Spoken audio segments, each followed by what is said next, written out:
அடிக்கடி தொடை இடுக்குல அரிப்பு ஏற்படுதா? அப்ப இந்த வீடியோவை ஃபுல்லா பாருங்க.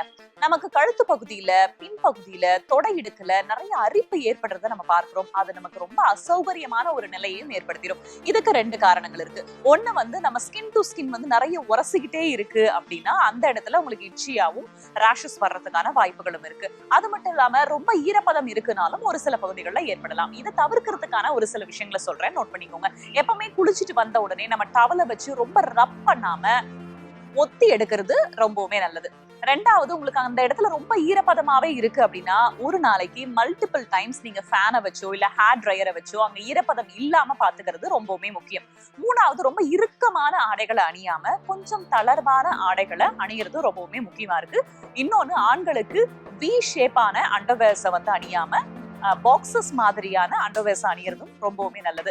இதெல்லாம் பண்ணேன் ஆனாலும் எனக்கு ரொம்ப இச்சியாவே இருக்கு அப்படின்னா நீங்க ஆன்டிஃபங்கல் ட்ரீட்மெண்ட் டாக்டர்ஸ் கூட கன்சல்ட் பண்ணிட்டு அதுக்கப்புறமா அதுக்கான கிரீமையும் டேப்லெட்ஸையும் எடுத்துக்கிறது ரொம்பவுமே நல்லது. இது ஹெல்தி டாக்ஸ் வித் வேதா. அறிவோம் ஆரோக்கியம்.